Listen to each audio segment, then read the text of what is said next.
Michael Hewitt was paid a set daily rate for his job working as a supervisor on an offshore oil rig, but he frequently had to work far more than the usual 40-hour work week, only without the benefit of overtime pay.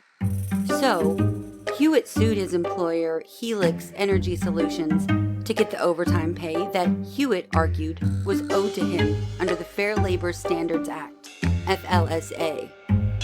In response, Helix argued that they didn't have to pay overtime to highly compensated employees like Hewitt. But Hewitt claimed that his set daily rate technically wasn't even considered being paid on a salary basis anyway, which again meant that he qualified for overtime. Helix, the employer, ended up winning in district court. Then the United States Court of Appeals for the Fifth Circuit reversed before the Supreme Court granted certiorari. The court was asked in this case whether a high-earning employee is compensated on a salary basis and therefore exempt from overtime pay when his paycheck is based solely on a daily rate. They held that daily rate employees are not paid on a salary basis and are therefore entitled to overtime pay. Today I'll be reading Justice Gorsuch's dissenting opinion in this case. Enjoy. Justice Gorsuch, dissenting. The court granted certiorari to answer this question: whether a supervisor making over $200,000 each year is entitled to overtime pay because the standalone regulatory exemption set forth remains subject to the detailed requirements of 29 CFR Section 541.604 when determining whether highly compensated supervisors are exempt from the Fair Labor Standards Act's overtime pay requirements. In other words, we agreed to decide which regulations certain well-paid employees must satisfy to fit within the overtime pay exemption. Must they satisfy only Section 541.601, or must they satisfy Section 541.601 and Section 541.604? Unfortunately, this case does not tee up that issue in the way we hoped. With the benefit of briefing and argument, it has become clear that the critical question here is not how Section 541.601 and Section 541.604 interact. Instead, the critical question is an antecedent one: whether Helix Energy paid Michael Hewitt, the supervisor at issue in this case, on a salary basis under Section 541.602.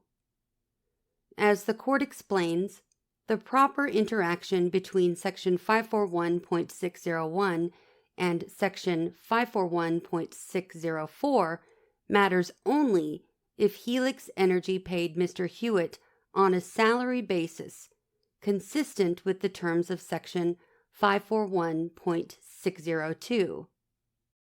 Faced with this development, the court chooses to take up the question whether Mr. Hewitt was paid on a salary basis under Section 541.602 and holds he was not. Respectfully, I would dismiss this case as improvidently granted. After successfully petitioning the court to decide how Section 541.601 relates to Section 541.604, Helix Energy assured us that the flaw in the decision below has nothing to do with the salary basis test. I might excuse that disclaimer as a mere rhetorical flourish if Helix Energy's briefing nonetheless made clear the importance of Section 541.602 in this case.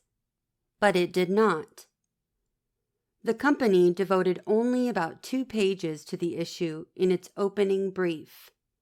On reply, Helix Energy went so far as to criticize Mr. Hewitt for trying to change the subject from how Section 541.601 and Section 541.604 interact to whether Section 541.602 is satisfied.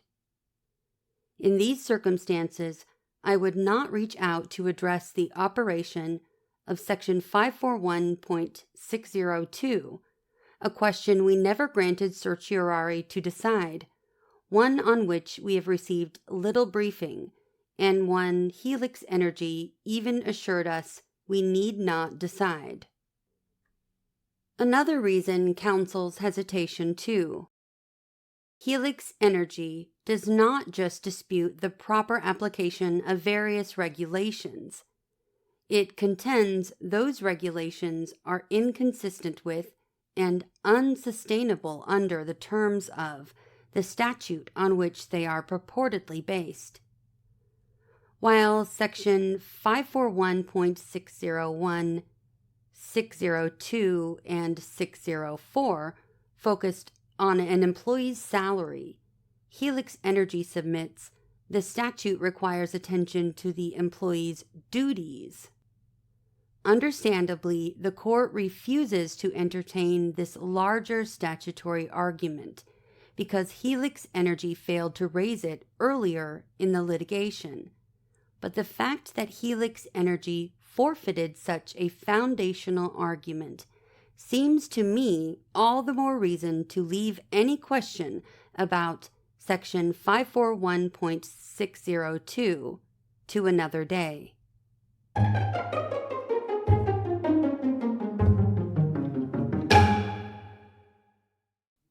We've come to the end of the opinion.